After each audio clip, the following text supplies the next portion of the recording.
Welcome back to the podcast. We're talking about why your partner triggering you is the greatest gift you will ever receive. And yes, that can be contradicting to a lot of people's beliefs, and it can be challenging to understand what I just said. But I'm going to explain to you exactly why that's the case, and what you can do to actually start healing through your stuff. Because nothing triggers you, it reveals what's inside of you. I'm going to dig into that a little bit more. Before I kick off, if you guys could like the video, subscribe for future videos. The bigger the channel gets, the bigger the guests get, and it really means a lot. So if you could take 2 seconds to do that, that would be amazing. I appreciate you. And for people that don't know who I am, I'm Lewis Huckstep. I'm a mindset coach. I help people find purpose, heal trauma, and build a life on their terms. So a life that fulfills you, inspires you, from relationships to business to health, and mindset being the foundational pillar of that. So with that being said, let's rock and roll. So I'm going to start with the quote I just said. Nothing triggers you, it reveals what's inside of you. Whenever you say something or blame anything for triggering you, what you're saying is something externally has affected you internally. It's saying things that you've perceived with your eyes, or you've heard with your ears, or tasted or felt through your senses. Your senses have dictated how you feel internally. That is not the case. It's the perceptions you put on it. Now, I'll put a disclaimer on this. Outside of fight or flight, because we have a natural fight or flight survival instinct that is wired into every single human being, that you want to trigger. You want to be triggered when it's actually needed. When, like, say I'm recording this podcast right now, say a tiger knocks on my door and opens the door and walks through the door. I want my fight or flight to kick in. I want to either tackle the tiger and try to kill it, or I want to jump out my window to survive. So you want that natural fight or flight instinct to be activated. So outside of genuine fight or flight, like you're actually in danger, someone's got a knife, there's a fucking tiger, you're about to get hit by a car. Outside of genuine, your life is in danger. Outside of that, anything that is triggering you is not triggering you, it's revealing what's inside of you. So I just wanted to disclaim that, because it is natural to get triggered. There's a beautiful quote, I believe this Peter Crone quote, that if it's not life-threatening, it's just ego-threatening. I'll say that again. If it's not life-threatening, so again, fight or flight, you're about to die, it's just ego-threatening. Now, I've already done previous podcasts on the ego, what the ego is, how it wants to prove itself right, how it wants to avoid pain. Probably lean into that, because I'm not going to, this podcast will go for too long if I lean into that. So, nothing triggers you, it reveals what's inside of you. So, in a relationship, I'll go into this topic first.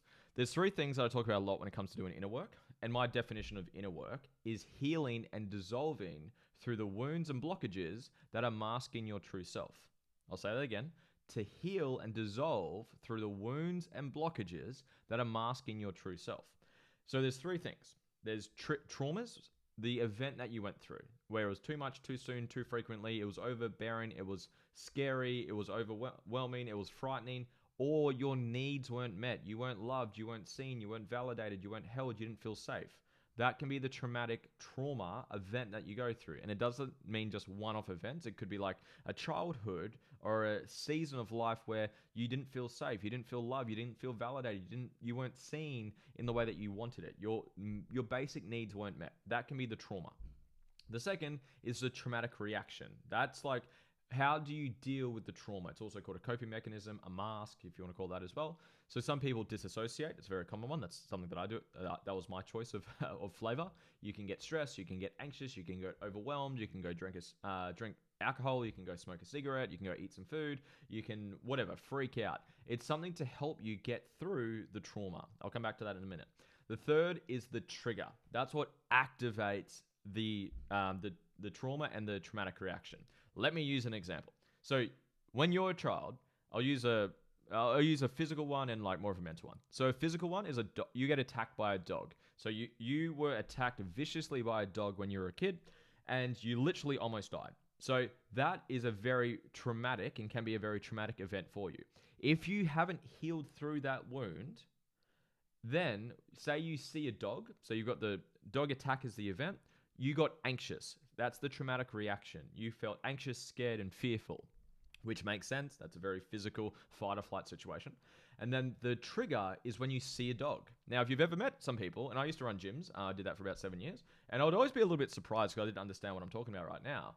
Where like I have a sausage dog, I've got 2 sausage dogs now, and I had a sausage dog at the gym. He was like kind of my mascot and my buddy at the gym, and he's literally like tiny, like cutest little thing you'll ever see. And like there'd be these people come in, and they would literally like get freaked out. They get triggered, like you'd see their nervous system activate. They'd go into fight or flight. And I obviously would ask, "Oh, is everything okay?" Every single time without miss, those people had been attacked by a dog. So the trigger was my dog. So you've been attacked by a dog. That's the trauma. The traumatic reaction, you get anxious in this case. And then the trigger is like something that references or reminds you of the original trauma. So those are the 3 things you want to keep in mind. Let's choose another one a bit subtler that most people don't recognize. Say your needs weren't met. Let's use an example.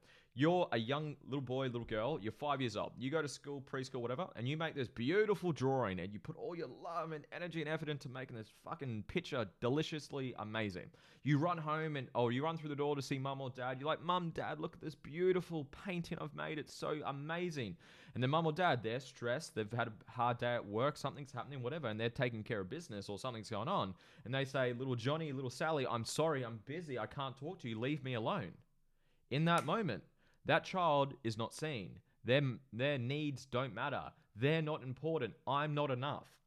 Those are literally the micro wounds that a lot of people have. Me not feeling seen, not feeling safe, not feeling loved, not feeling validated. Those were a lot of my wounds from my childhood. So that's the event. The traumatic reaction, you might disassociate. You might get anxious. You might beat yourself up. You might get super negative with your self-talk. And then the trigger is when someone doesn't make you feel seen. Guess where that happens a lot? In your fucking relationships, in your intimate relationships. So they're the 2 first steps. Nothing triggers you. It reveals what's inside of you. Second, that's kind of just explain to you what's going on. So you got traumas, traumatic reactions, triggers. Now, the next point. Why does it happen? Why does your relationship trigger you so much? It's a good question. It's because they see you more than anyone else. Like for you watching this podcast right now, if you're watching the video, you're listening to this, unless we've met each other in person and we've got a previous relationship, or we've met each other before, you probably haven't seen that much to me. I try to be authentic on my socials and I try to put my genuineness out there into the world, but you haven't seen me when I've had a shit sleep. You haven't seen me when the sink breaks. You haven't seen me when we've had financial pressure. You haven't seen me when like life's going crazy and like all these other factors that happen in life. Who sees that more than anyone else? My partner. Your intimate relationship, I'm assuming you guys living together, if you get to that point, they're going to see so many different angles of you. They're going to see you when you're stressed, you haven't had enough sleep, you're overwhelmed, you're anxious, whatever's happening. And just because of the proximity of that, they're naturally going to trigger you. They're naturally going to shine awareness, because a trigger is just having awareness shined on you on a wound. It's like me not validating my partner. I use this example all the time, so if you've heard this one, just enjoy the story. I'm normally the chef in the relationship. I went downstairs. I work from home, so I went downstairs and I was getting ready to cook dinner as I normally do. And my partner says, "Hey, babe, would you like me to cook dinner for you?" And I was like, "Yeah, awesome. Please, thank you." She's like, "Would you like me to make you a burger?" I said, "Absolutely. I love burgers." Anyway, so I go to the lounge room to put on a movie and all this good stuff. She yells out from the kitchen, "Hey, babe, would you like an egg with your burger?" And I say, "Absolutely. Thank you very much." So then I'm just looking for a movie. I think I picked a Marvel movie because obviously Marvel's the best.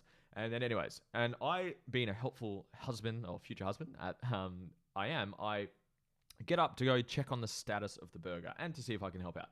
And I walk in to the kitchen and there's a pan cooking the eggs. Now, I assumed because an egg going on a burger is going to be a fried egg. I look in the pan, it looks like scrambled eggs. It looks like the egg's been fucked up and it's been like kind of smushed. It looks like a dog's breakfast. And I said, "Hey babe, what's going on with the egg? Is everything okay?" Instantly, you could feel and see that my partner was triggered. She got stiffened up and she got triggered, and then she went into a traumatic reaction. She got defensive and it turned into a little disagreement. And long story short, we got through that. I'm going to give you guys tips of how to get through the trigger. And then after we finish that little debacle and that little triggered conversation that we have, we call them healing conversations. It's a good tip for you guys. And then we got down, we ended up sitting down, had the burger. The burger was delicious. It tasted amazing. And I then asked her, I said, "Babe, what was it that I brought to the surface in that moment? What did I trigger in you? What did I reveal in you?" Essentially the question. And she said, "My whole life, with all the men in my life, dad, stepdad, other men, uncles and all that stuff, everything I did was never enough. If I cooked, it tasted like shit. If I tried something in sports, I was not enough. Everything she did was not enough. So me saying what's going on with the eggs was revealing or triggering the I'm not enough wound that's in her. So it wasn't the eggs, it wasn't anything like that. It was me shining awareness that was revealing a wound in her that she believes that she's not enough. So that's an example. And that happens all the time. That's why your partner triggers you. It's why you push each other's buttons. It's why you have these disagreements. And that the beautiful part about this, the part why this is your greatest gift, when you're aware of your triggers and you can find the wound, you can heal through it.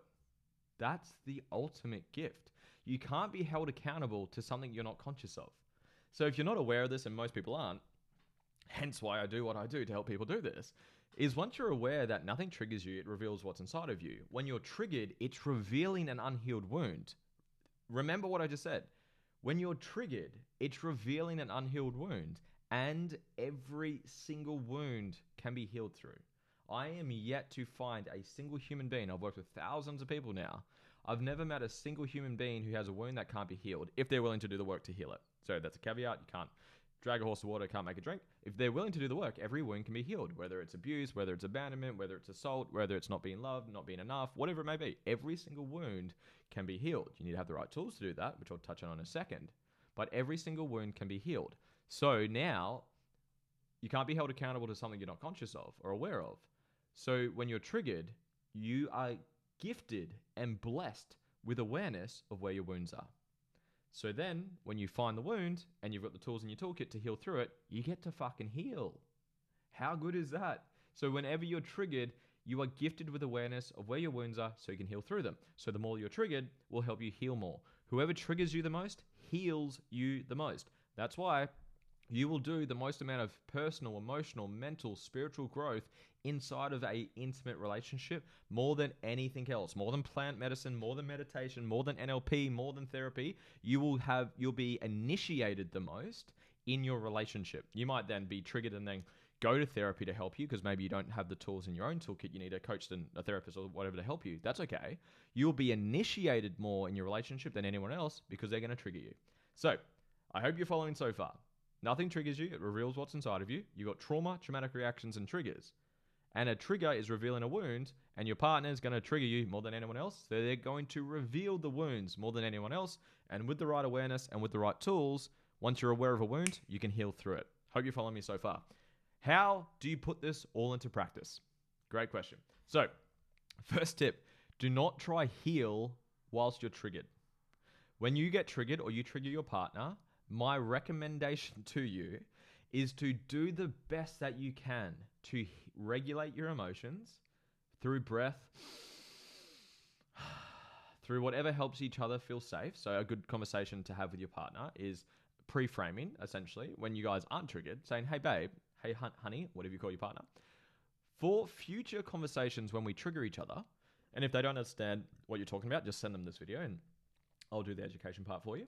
So when you're triggered, what does each other need to help each other feel safe to get through the trigger?